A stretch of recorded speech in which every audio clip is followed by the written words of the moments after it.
Boa noite a todos que nos acompanham, o amigo Jesus.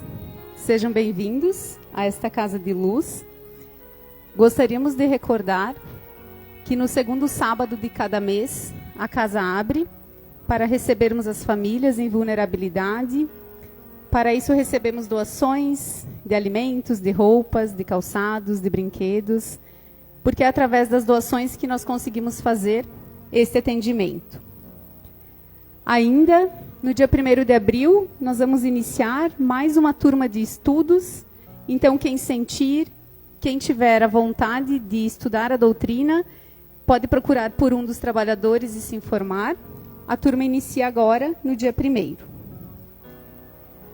Vamos agora abrir o nosso coração, nos concentrar na mensagem do livro Vinha de Luz, para iniciarmos os nossos trabalhos da noite. Nisto conheceremos o espírito da verdade e o espírito do erro. João 4:6.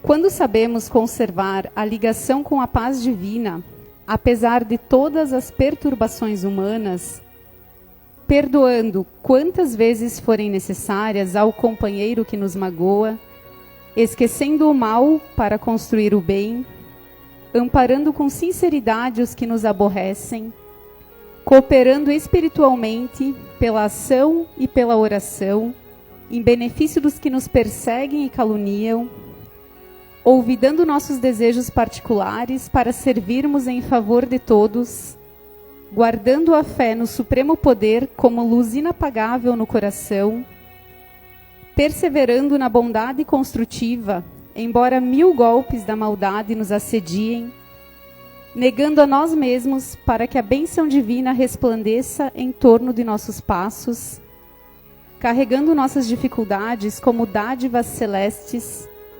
recebendo adversários por instrutores, bendizendo as lutas que nos aperfeiçoam a alma, à frente da esfera maior, convertendo a experiência terrena em celeiros de alegrias para a eternidade, descortinando ensejos de servir em toda parte, compreendendo e auxiliando sempre, sem a preocupação de sermos entendidos e ajudados, amando os nossos semelhantes, qual temos sido amados pelo Senhor, sem expectativa de recompensa. Então, conheceremos o Espírito da verdade em nós, iluminando-nos a estrada para a redenção divina. E agora, vamos fechar os nossos olhos, silenciar a nossa mente, nos concentrar na energia da casa, elevar o nosso pensamento a Deus e à espiritualidade luzeira que nos acompanha.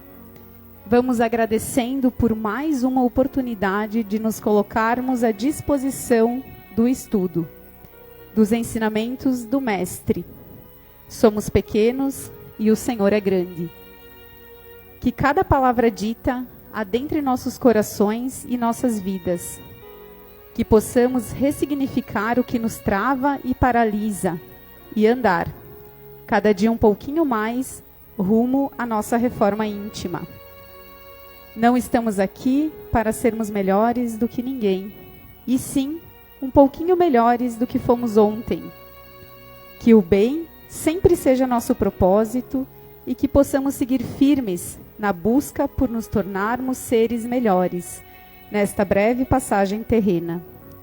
Ilumina, Senhor, e intui a palestrante da noite, para que suas palavras adentrem nosso ser, elevando nossa energia e nossa vontade em seguirmos firmes na fé. Que assim seja. Então, Dani, por favor.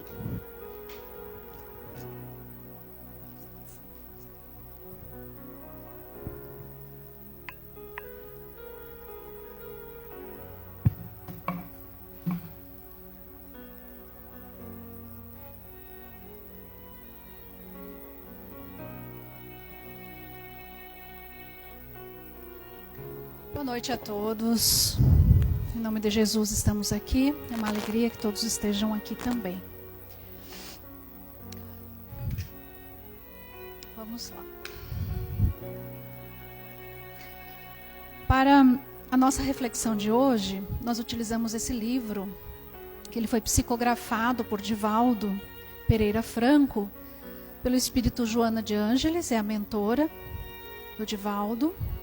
O título Homem Integral, e é uma obra, ela foi psicografada em 1990. E no decorrer da nossa conversa, nós vamos poder perceber a atualidade das reflexões de Joana de Ângeles, passado tantos anos.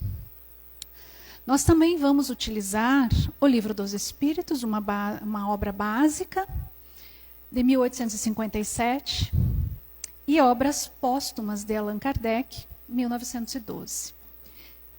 Reforçando, muito embora sejam livros escritos há tanto tempo, os temas são atuais e o conselho que os espíritos superiores nos dão continuam vigentes. Nós também vamos utilizar a obra Atualidade do Pensamento Espírita, esse recente, 2015.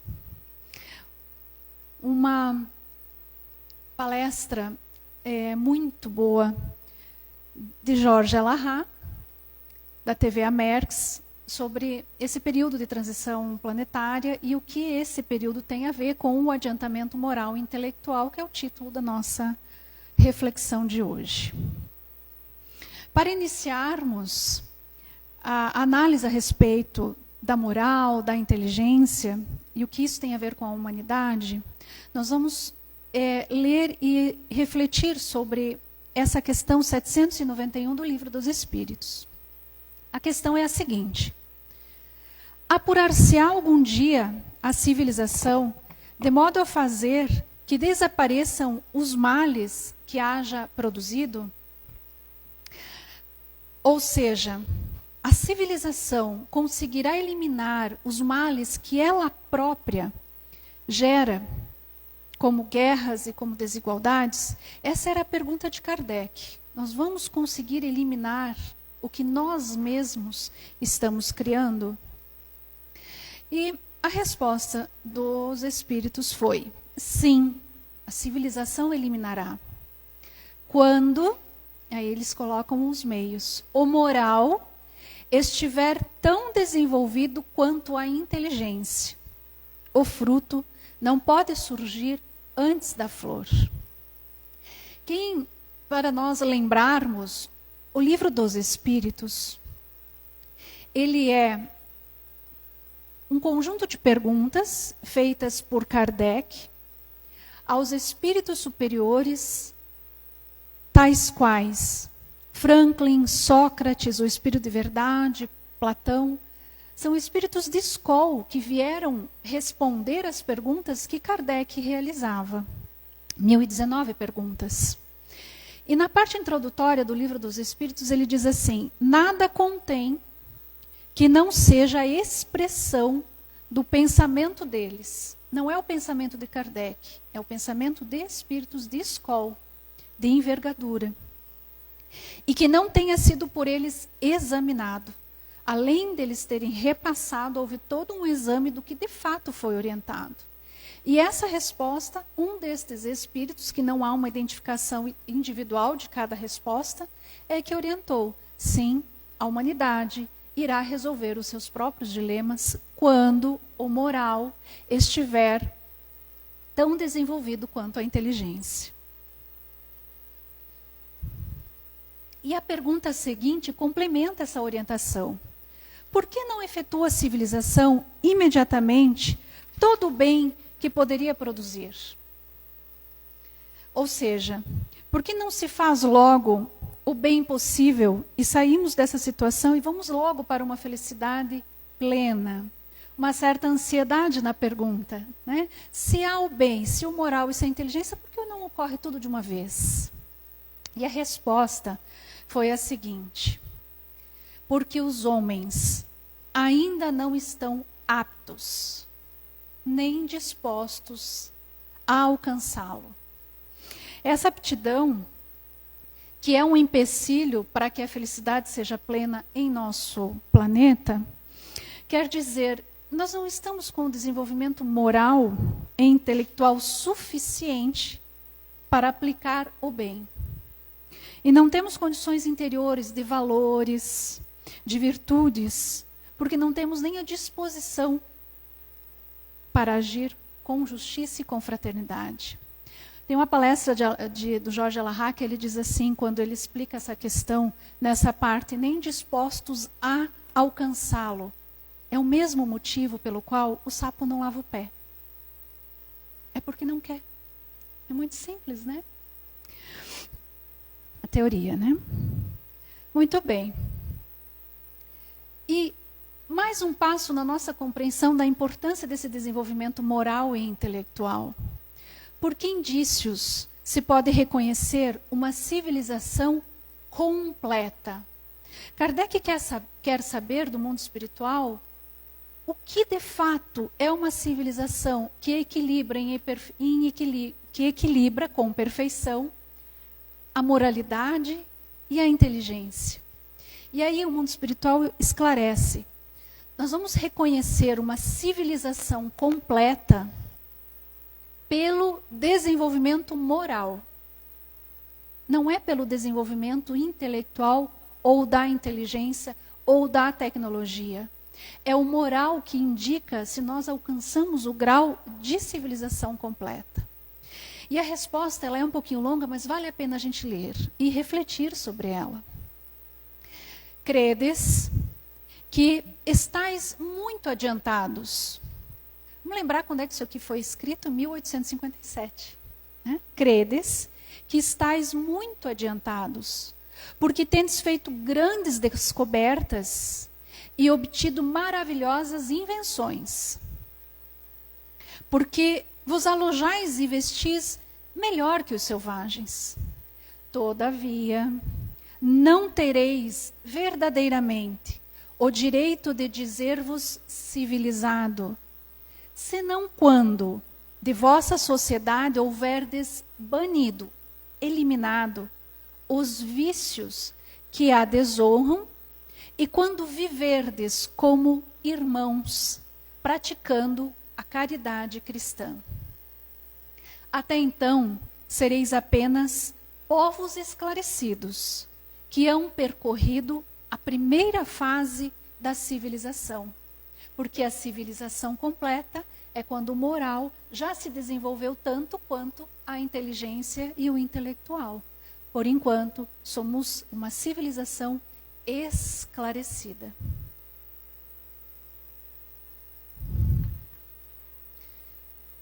O espírito Joana de Ângeles, psicografada por Divaldo, explica já em 1990 que os problemas morais da humanidade, tais quais ansiedade, medo, solidão, mau uso da liberdade e a rotina, advém do que nós vamos aqui chamar de processo de desumanização.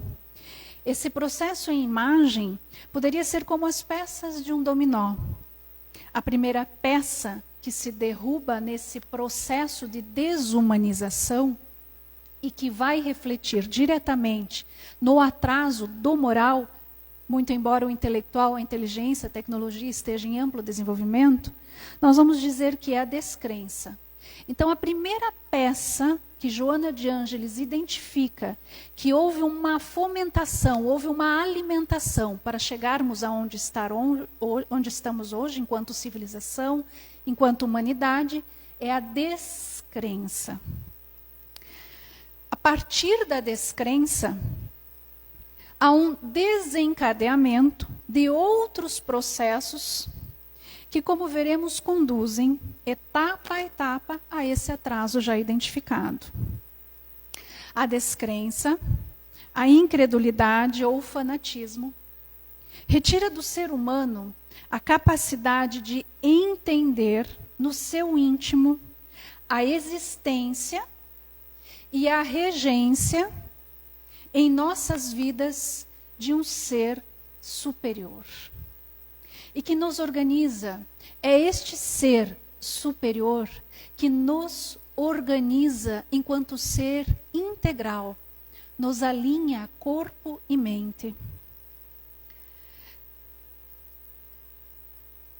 O entendimento de que Deus está em nosso interior é intuitivo. E a questão 621 do Livro dos Espíritos orienta nesse sentido. Kardec perguntou: onde está escrita a lei de Deus? E a resposta é na consciência, no nosso ser interior, no nosso DNA. Mas como há um choque de ideias do ser que intuitivamente percebe Deus para as ideias que estão no mundo exterior, de não existência, de incredulidade ou do fanatismo, que também é ruim, né? Isto é que também tem causado atraso do nosso moral. Joana explica que o germe divino cresce no interior do homem e expande-se, permitindo que se compreenda o conceito paulino que ele já não vivia, mas o Cristo nele vivia. Como o germe divino está no interior de cada um de nós e é impossível deter o seu crescimento e a sua expansão, quando há esse choque da visão do que eu sei que sou, filho de Deus, para o que o mundo quer que eu seja, esse choque de ideias é que causam muitos dos desequilíbrios e é o objetivo do nosso estudo hoje, do atraso do moral. Quando ela coloca esse conceito paulino, ela quer dizer de Paulo de Tarso, que passou por todo aquele processo entre uma crença pautada pelas regras do seu tempo, com um movimento muito forte de desenvolvimento espiritual, que culminou com o encontro dele com Jesus Cristo, e a partir dali ele se transforma. E depois de muitos anos fazendo a exposição para a sociedade daquela época, estamos falando de mais de 2000 anos atrás, é a ponto dele chegar ao entendimento, à percepção de que não era mais ele que vivia, mas Cristo que vivia nele. É esse o ponto máximo da potência do nosso espírito, que Paulo de Tarso nos demonstra no seu caminhar, no seu trajeto. Muito bem. Mas como ver a questão da religião nesse aspecto da descrença? Ela nos explica assim: já não se torna então importante a religião, aquela religião formal e circunspecta, fechada e sombria, mas a religiosidade interior, que verdadeiramente aproxima o indivíduo de Deus em toda a sua plenitude. Nós não devemos confundir a certeza de que somos seres espirituais criados por Deus com nenhuma religião, nem com as diversas apresentações de Jesus Cristo no decorrer da história, ou que a humanidade tentou construir a partir de suas próprias concepções do que Cristo veio aqui fazer. Para nós que estamos estudando a doutrina espírita, importa resgatarmos a essência do conhecimento, a essência do ensinamento de Jesus Cristo, que na verdade são apenas dois: amar a si mesmo e amar ao próximo. Ou, na ordem do que nós estudamos, ame ao próximo como a si mesmo. Cristo, em essência, não nos pediu para reconstruirmos templos, ritos. Não, pediu para amar a si mesmo e amar ao outro. É por isso que Joana diz assim: não se torna tão importante a religião, mas a religiosidade, entendida como espiritualidade, aquela que se desenvolve dentro do ser, independentemente do que ocorre com o entendimento que a civilização traz sobre religião. Tem um esse livro, Obras Póstumas, indicado no início, tem um capítulo que se chama Regeneração da Humanidade. É um capítulo que fala sobre transição planetária. Ele explica muitas coisas importantes para nós. A espiritualidade superior vem informar quais são os sinais da transição planetária. Em outras religiosidades, pode-se perguntar quais são os sinais do fim dos tempos, mas não é esse o termo que nós utilizamos aqui. É transição e não fim. Transição é sair de um ponto para outro, de um ponto de menos moral, mais intelectualidade, para o ponto de equilíbrio entre o moral, o equilíbrio das emoções e dos sentimentos, juntamente com a inteligência. Então, transição. Esse capítulo, ele diz assim, mas quais são os sinais de que nós entramos nessa fase de mudança? Porque a dúvida era, os terremotos são sinais? Os alagamentos são sinais? As montanhas se moverão? Estes são os sinais? E neste capítulo, ele explica não. Os movimentos que a Terra tem enquanto ser vivo, que é, não tem nada a ver com os movimentos que a humanidade vai percorrer obrigatoriamente para alcançar um grau evolutivo diferente. Terremotos, isso é da Terra, não é da humanidade. Nós vamos perceber os sinais pelo que acontece dentro do ser humano e que a gente percebe na sociedade. E aí eles colocam vários, mas 2 importantes. O suicídio. Mas o suicídio pode-se dizer, mas sempre teve suicídio. Não. É o suicídio em um número alarmante e que alcança jovens. É esse o problema. 2, a loucura. São sinais de que nós estamos em transição planetária. Quando Joana de Ângeles, quando a Kardec vai evoluindo com os espíritos sobre o desenvolvimento desse ponto, ele chega nesse parágrafo que nos dá uma esperança muito grande. Olha o que ele diz. Um dos caracteres distintivos da nova geração, porque junto com essas questões que demonstram o nosso período perturbado da sociedade, virão seres chamados de nova geração, e nós já estamos encontrando eles. Um dos caracteres distintivos da nova geração será a fé inata. Eu não preciso falar de Deus. Ele traz desde pequenininho a noção exata da existência do ser maior, criador. Ele já se entende como criatura.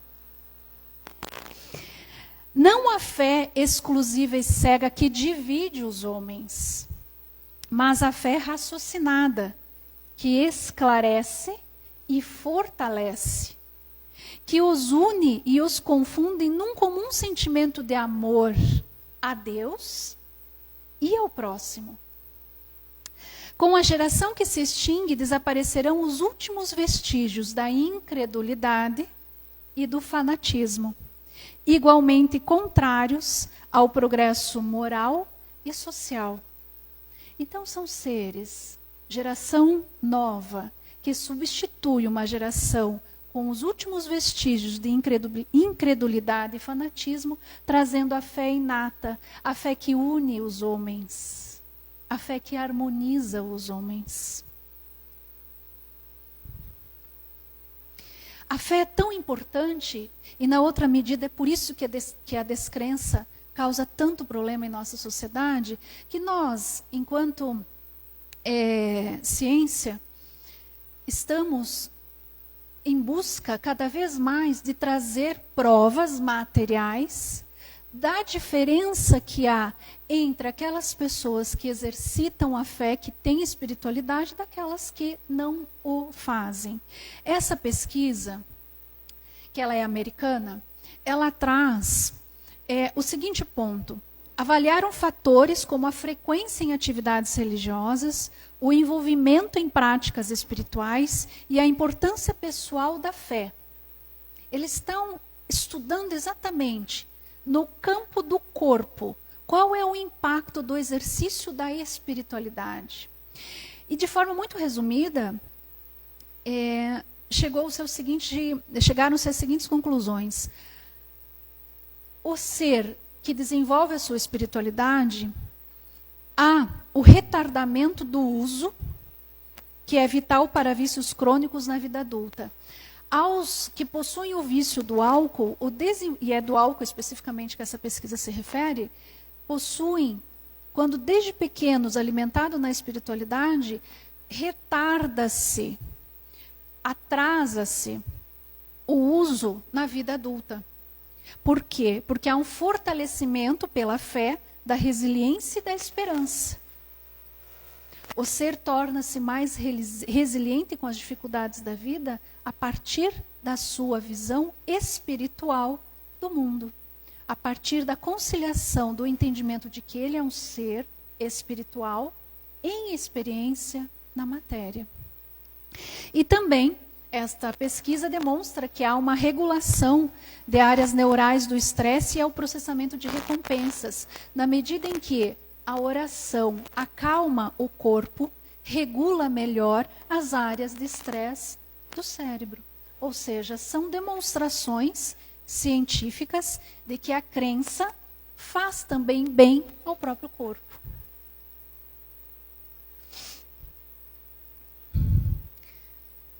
Joana esclarece que a perda do mito expõe os conteúdos psíquicos que alteram os objetivos das suas necessidades, fazendo-os mergulhar no vazio, no desinteresse, no prazer e na alucinação do poder. Nós vamos ver o encadeamento que ela faz das ideias, como nós já começamos a conversar anteriormente, que retirando essa ideia central, por exemplo, da existência de um ser superior, esse vazio deixado causa perturbação e caos na sociedade, ou desinteresse do ser por qualquer outro assunto, foca mais no prazer e ainda pode ter a alucinação do poder.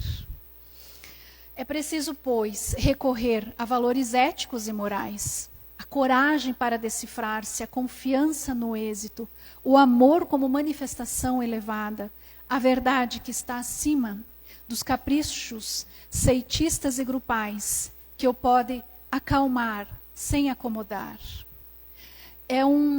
Não é verdadeiro dizer que o desenvolvimento espiritual acomoda o ser.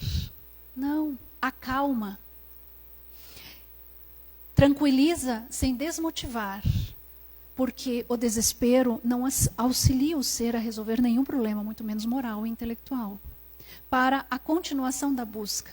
Joana de Ângeles traz todo esse problema, mas traz a solução e nos invoca a termos coragem de nos decifrar e confiança no êxito. Esse medo que a descrença traz tem várias causas. Uma delas é o próprio passado. Nós somos herdeiros de nós mesmos. Nós temos todo um histórico de vida, de muitas vidas. E isso tudo fica gravado no nosso inconsciente.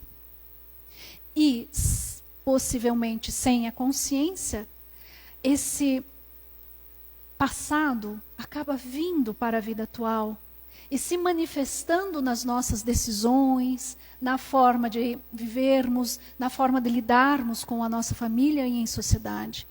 Uma das concausas do medo, então, é fruto de reencarnações que ela diz fracassadas. Porque a culpa, naquela época, no tempo e modo devido, não foi liberado, em face de um crime haver permanecido oculto, por exemplo, ou dissimulado, ou não justiçado, transferindo-se a consciência faltosa para a posterior regularização. Uma das causas tratadas aqui pode ser que em existências passadas tenhamos cometido alguma falta não resolvida naquela existência. E essa falta fica gravada no nosso inconsciente e que se reflete na forma como nós estamos vendo o mundo hoje. Uma das causas. Muito bem, a gente falou da descrença, agora vamos falar de outras duas peças desse dominó que vai se desencadeando e atrasando o moral e o intelectual, que é o possuir e dominar, e o próximo, o individualismo. Quando o ser caminha nesta senda da descrença, o próximo passo é acreditar que ele está nessa existência para tudo possuir e tudo dominar. Mas nós já sabemos que não há planeta suficiente para tanto consumo, tanta dominação, né? E a solução? A educação, a psicoterapia e a metodologia da convivência humana. Para quê? Para que a gente faça trocas importantes. Para termos a consciência do ser antes do ter. Do ser ao invés do poder. Do ser sem a preocupação do parecer. Na obra que Divaldo fala sobre o espiritismo nos dias atuais, ele faz uma pergunta ao mundo espiritual sobre a educação. Qual educação servirá para que possamos fazer essas trocas conscientes do ser? Do ser. E ele pergunta, para o ser humano crescer intelectual e espiritualmente, qual mais facilidade? Porque nós vamos crescer, só que aqui ele está perguntando mais fácil. É necessário possuir um mínimo de conhecimentos gerais específicos. Em que consiste esse conteúdo? Com certeza a educação é importante. Quanto mais instrução receba, melhores possibilidades terá para compreender os objetivos essenciais da existência e a sua finalidade na jornada terrestre. A matriz curricular das escolas, ok, é necessário. Mas ele complementa. Outro sim. A compreensão dos deveres e direitos que lhe dizem respeito são de inestimável significado para um bom desempenho moral e autodesenvolvimento espiritual. Saber quais são os meus deveres enquanto ser humano e quais são os meus direitos enquanto ser humano. E não restrito a questões profissionais. Não a matriz curricular não apenas para formar profissionais, para formar seres humanos íntegros. E ele complementa a pergunta, mesmo que o Estado, a família e as instituições proporcionem uma educação de qualidade, o que fazer para superar o desinteresse, a indiferença, a falta de vontade e empenho dos educandos? Como fazer para esses alunos sentir interesse no conhecimento, o amor ao estudo? Enquanto prevaleçam o desrespeito pela cultura geral e a supervalorização dos esportes e dos divertimentos, permanecerá o desinteresse juvenil pela escola. Para que se desenvolva o interesse dos educandos, faz-se mistério que os indivíduos, em particular, e o Estado em geral, passem a considerar a educação como de vital importância para uma existência saudável e feliz na Terra. Tendo-se em vista que os desportistas e os astros dos divertimentos desfrutam de privilégios e salários exorbitantes, enquanto o pedestal da glória é muito reduzido e a humanidade não pode viver somente da exaltação dessas conquistas, que são muito transitórias. O que Divaldo quer dizer? Valorizar o desportista e o astro? Sim, mas e o professor? Na mesma medida. Afinal de contas, nós estamos aqui colocando a importância da educação do ser. O que eles complementa? O pedestal da glória é muito reduzido. O profissional da saúde, o médico, não tem a mesma valorização desses outros que estão em comparação. E é por isso que talvez os educandos não desenvolvam o mesmo interesse em sala de aula. Muito bem. E o individualismo? O individualismo em contraposição à individualidade. Porque o individualismo desequilibrado é egoísmo. E isso tem que ser combatido para que possamos alcançar a moral em nível igual à inteligência. A consumpção da sociedade moderna é a história da desídia do homem em si mesmo, enlanguecidos pelos excessos ou esfogueado pelos desejos absurdos. o excesso de coisas para si também deixa o ser enfraquecido. Quantas histórias nós conhecemos nesse sentido, onde o ser tem tudo e vive em vazio. O que justifica isso? O excesso traz o vazio. Muito bem, continuando então. Ela vai falar também do consumismo, do hedonismo e da estética, como peças que, uma a uma, nos traz aonde nós chegamos hoje, enquanto sociedade. O consumismo não pode afastar o homem para lugares especiais ou favorecer comportamentos exóticos, desligando-se do mundo objetivo e caindo em alienação. Em momento algum, a doutrina espírita irá dizer que o ser precisa esconder-se em uma caverna para não viver em sociedade, não consumir e assim não cair nesta situação. Não. O que se quer ensinar, e todos nós estamos em ensinamento, são as aspirações moderadas. Não há necessidade de nos escondermos para não consumir, enfim, estarmos alheios ou caindo em alucinação, mas termos moderação. Como colocamos anteriormente, para continuarmos neste movimento de consumo que estamos, precisaremos de 7 planetas. É o que a ciência e a biologia explicam, mas nós não temos 7 planetas, né? Então a moderação é uma conduta interessante. E o hedonismo? O hedonismo é a busca desenfreada por prazer. Tudo que eu faço, tudo que eu penso, tudo que eu sinto tem que ter prazer. Isso numa livre interpretação minha. E aí, Joana, explica o seguinte: o questionamento do que é essencial e do que é secundário inverteu a ordem das nossas aspirações. Nós nos perdemos um pouco do que importa e do que não importa. E com isso nós estamos confundindo os sentimentos e transformando a busca das sensações em realização fundamental, relegando-se a plano inferior às expressões da emoção elevada, na qual o belo, o ético e o nobre se expressam em forma de amor, que não embrutece, nem violenta. Essa busca desenfreada de prazer o tempo todo, sem a possibilidade de ter tristeza, que é um pouco diferente de depressão, tristeza. O ser não está alegre o tempo todo e não tem como estar. Não é nem natural, né?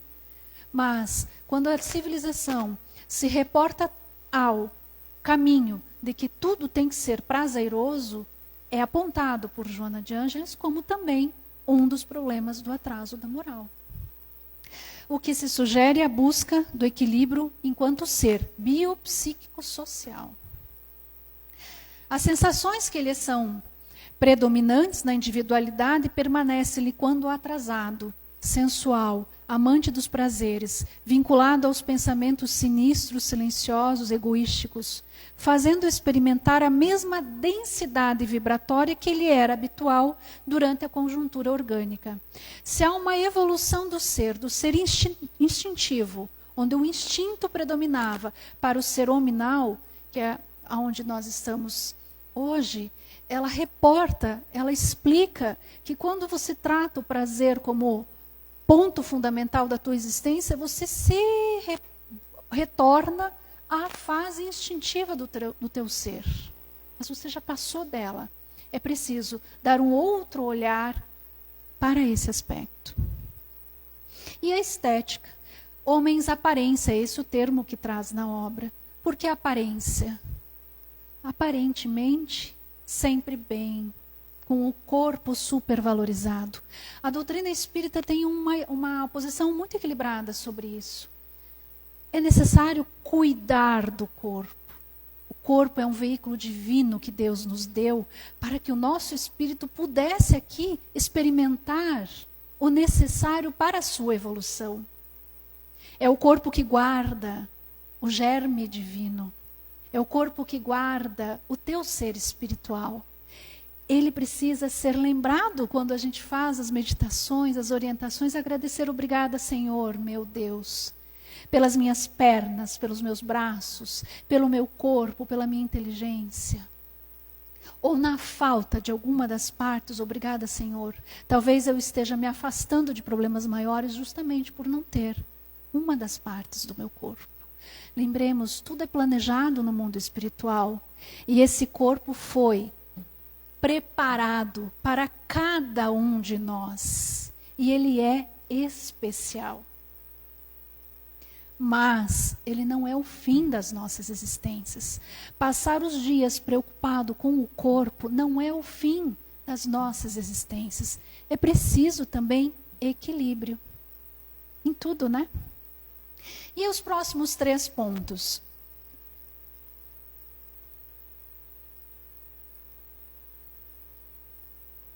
Vocês lembram da data do livro? Eu vou falar do excesso de tecnicismo. Houve troca de conduta, mas não de renovação saudável na forma de encarar-se a vida e de vivê-la. Antes se mandava carta, agora se manda e-mail. Trocamos a conduta, mas não nos renovamos enquanto ser pertencentes a uma sociedade. O excesso de tecnologia, que aparentemente resolveria os problemas humanos, produziu novos dramas e conflitos comportamentais na rotina degradante que necessitam ser reexaminados para posterior correção. Nós podemos observar na sociedade uma crise de saúde mental entre adolescentes, danos atribuídos ao uso desenfreado de redes sociais, pela escolha intencional de designer feito para tornar as plataformas mais viciantes. Voltando um pouquinho, já lá, em 1990, ela identificava que o excesso da tecnologia iria causar problemas, porque a conduta muda, mas o ser não estava em mudança, não estava em desenvolvimento. E aí, nós nem tínhamos o problema do excesso, e agora nós temos, né? De tecnologia. E os ídolos? E aí a gente faz uma associação com os falsos profetas do Evangelho. Na sucessão de desmandos propiciados pelos mitos contemporâneos, ou seja, ela faz todo um estudo de como a humanidade criou os mitos irreais, ilusórios, como se para o combate ao mal fosse necessário poderes extraordinários, enquanto não é assim. E a ponto de nós termos saudade do simples, da paz, da certa inocência que o bem representa. A violência e o ódio. Como que chegamos nesse nível de violência e ódio? Cada uma dessas peças foram construindo o nosso estado atual de sociedade. A violência como lixo do inconsciente. O ódio extravasa todo o conteúdo de paixões mesquinhas, representativas do primarismo evolutivo e cultural. Se há perfil de seres que, quando diante do mal, recolhem o mal e reproduzem em ódio e violência, há também outro perfil de seres que, ao recolherem o mal, produzem o bem. Importa o que o ser faz com isso também. E o Evangelho, sobretudo o Evangelho que nós estudamos aqui, traz, em cada um dos seus capítulos, uma orientação segura de como reagir ao ódio e à violência.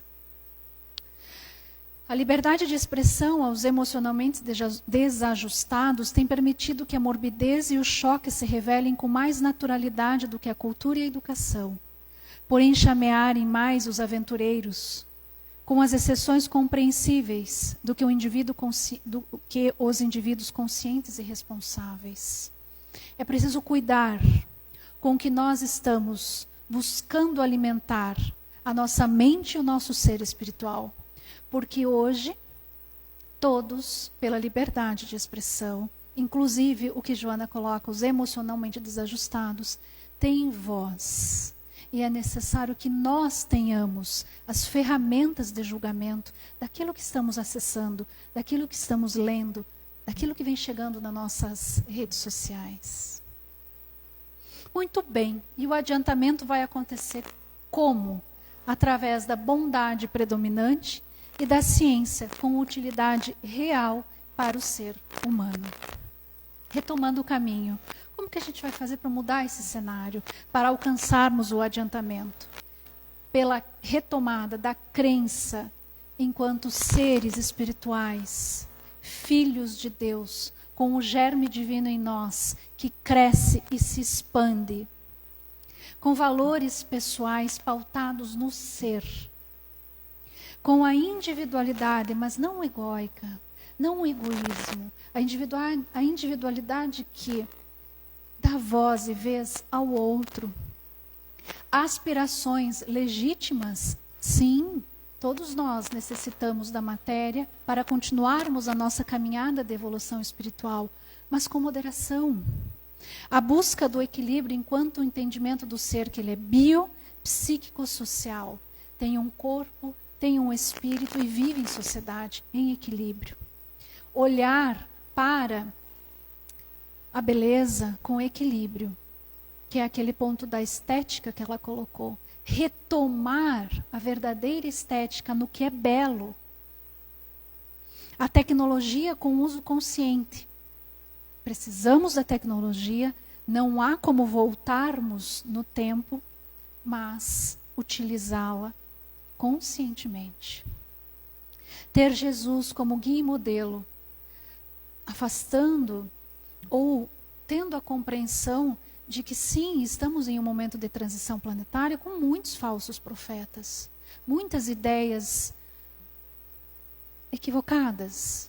Retomarmos a essência do conhecimento de Jesus. Amar a si mesmo e amar ao próximo. E o Evangelho como guia seguro, guia e modelo. Jesus, o nosso guia e modelo. A verdade em síntese, que é Deus, e não a verdade conveniente de cada um, que é a forma doentia de projetar a própria sombra, de impor a sua imagem, de submeter a sua vontade alheia, constitui meta prioritária. Buscarmos a verdade, que ao final é Deus. E aí, livre, a liberdade que tanto almejamos enquanto seres espirituais. Quem é o espírito livre? É aquele que se domina e que se conquista, movimentando-se com sabedoria por toda parte, idealista e amoroso, superando as injunções pressionadoras e amesquinhantes, a partir da busca do seu domínio, da sua conquista enquanto ser, de si, não do outro, de si. Nenhuma pressão de fora poderá levar à falta dessa liberdade, quando se conseguir ser lúcido e responsável interiormente. E conquistar essa liberdade com o estudo, isso vai nos amadurecer enquanto seres humanos. E aí nós vamos nos habituar a essa força libertadora do nosso próprio espírito. Pois que somente a liberdade real, se esta decorre daquela que o torna humilde e forte, aberto a novas conquistas e a níveis superiores de entendimento. O conhecimento, o desenvolvimento do moral, o desenvolvimento do intelecto, que nos faz diferentes de humildes e fortes, não alcançou o seu objetivo. O objetivo de ter conhecimento, o objetivo de trabalhar o seu próprio espírito, é justamente criar em nós a humildade e com isso a fortaleza. Esse conhecimento que é dividido, que ampara o próximo, que não prescinde das atividades que nós temos de caridade e solidariedade com o outro. É por isso que essas obras espirituais que nós estamos aqui estudando trazem a necessidade de trazer o moral ao mesmo nível que nós estamos de inteligência. Porque já chegamos à conclusão de que toda a inteligência, tudo que se desenvolveu, não resolveu problemas simples da humanidade, como desigualdades, como fome, como guerras. E ainda temos guerras, né? Muito bem. Como será então a nova humanidade? Será alcançada a partir do condicionar a mente à necessidade da harmonia, nos esforçarmos para a conquista da harmonia. Um dos métodos indicados, a meditação. Disciplinar a vontade, moderando. Exercitar a tranquilidade e enfrentar o sofrimento sem válvulas psicológicas escapistas, não fugir. Coragem. Ter ideias espiritualistas, saber da sobrevivência do espírito à morte física. Ler, esse termo correto é o que ela utiliza. Ela entende que nós temos uma forma de ler o mundo material e espiritual que nos traz mais calma e tranquilidade. Cuidar da saúde, ajustar os nossos hábitos, adaptar os nossos esforços e as nossas emoções. E como nós estamos em um período difícil da humanidade, com guerras sendo noticiadas, me recordei de colocar essa passagem do livro Os Mensageiros, que diz assim: ações bélicas. Quem não luta nas ações bélicas está no combate das ideias, comentando a situação. Reduzido o número de homens e mulheres, continua cultivando a espiritualidade superior. É natural, portanto, que se intensifiquem ao longo da crosta espessas nuvens de resíduos mentais dos encarnados invigilantes, multiplicando as tormentas destruidoras. Ou seja, em períodos como esse, a espiritualidade conclama a que reforcemos as nossas orações, inclusive para a humanidade. Não restringindo as nossas ações a ouvir e nos alimentarmos destas notícias, mas lembrarmos que são todos irmãos em sofrimento, os que atacam e os que são atacados. E o nosso papel é intensificar, porque eles colocam reduzido o número de homens e mulheres, continua cultivando a espiritualidade. É preciso cultivar muito mais a espiritualidade em períodos difíceis como os atuais. Muito bem, estamos chegando ao final. Joana orienta. Os suportes morais e espirituais contribuem para a mudança da rotina, abrindo espaço mental e emocional para o idealismo do amor ao próximo, da solidariedade, dos serviços de enobrecimento humano. Abrir espaço na nossa rotina para pensarmos, para refletirmos sobre os nossos estados emocionais, os nossos estados espirituais e esse amor necessário a nós e aos outros. Cabe na rotina essa preocupação. Resolvendo-se por afeiçoar seus ideais de engrandecimento humano, por contribuir com a hora vazia em favor de enfermos e idosos, das crianças em abandono e dos animais, sua vida adquiriria cor e utilidade, enriquecendo-se de um companheirismo digno. É uma outra orientação, a hora vazia, aquela hora que nos sobra semanalmente, mensalmente, para fazer o quê? Trabalhar em prol do outro, em prol dos enfermos, dos idosos, das crianças, dos animais, escolher aquilo que mais se afiniza com o meu ser, mas dedicar um tempo ao outro, faz bem ao corpo e ao espírito. E por fim, o homem solidário jamais se encontra solitário. Em épocas de tanta solidão e sofrimento por causa da solidão, me parece que é um conselho importante a ouvirmos, que o homem solidário, aquele que dedica um pouquinho de si para o outro, sem esperar nada em troca, o bem pelo bem, jamais se encontra solitário. Muito obrigada, boa noite.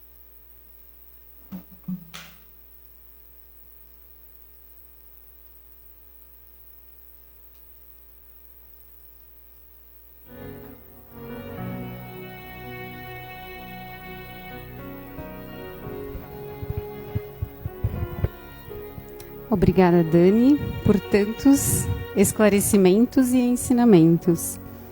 Vamos passar agora para o segundo momento da noite, o passe coletivo. Vamos baixar a luz. Eu convido os trabalhadores da casa a se colocarem à disposição do trabalho. Fechando então os nossos olhos, vamos nos conectando com a energia da casa, com o nosso amigo e mestre Jesus, acalmando o nosso coração, nos concentrando no aqui e no agora.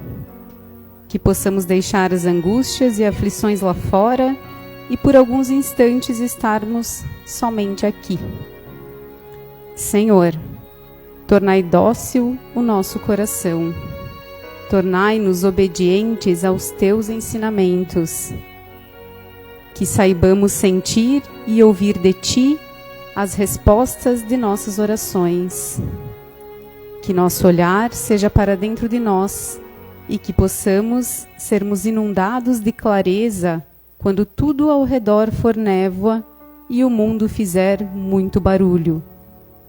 Nos capacita nosso amigo Jesus para acolhermos o novo e deixarmos ir as amarras que nos prendem àquilo que não é de sua vontade. Que a leveza nos encontre quando a pressa tentar nos dominar. Que saibamos ser aconchego e calmaria em meio às aflições do dia. Que nosso coração se mantenha justo e bom, para assim sermos um portal do bem.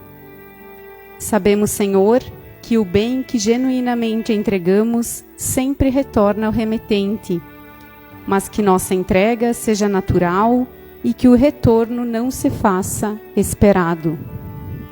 Senhor, permita sermos felizes nas pequenas conquistas, nos pequenos gestos, nos instantes preciosos junto dos que amamos.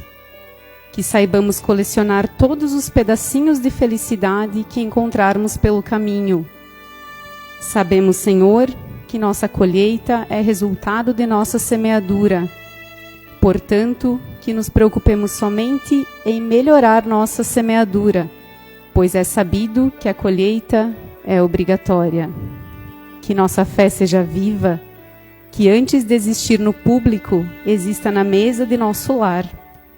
Antes de existir no palco, exista no cotidiano. Que possamos, Senhor, te honrar no secreto. E que mais do que ler teus ensinamentos, saibamos vivê-los todos os dias. Que saibamos perdoar em vez de gritar, orar mesmo cansados e amar não apenas com palavras, mas com atitudes.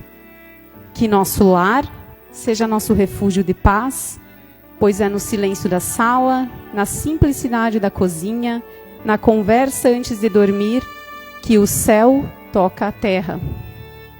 Que a oração sempre esteja presente e que a melhor de todas elas possa ser nossa conduta. Que saibamos sempre ser presença. Que os bons espíritos que nos acompanham nos ajudem a colocar em prática todos os ensinamentos desta noite e que a energia do amor alcance nossos lares e nossos familiares. Esteja conosco, nosso amado Mestre Jesus, hoje e sempre, que assim seja.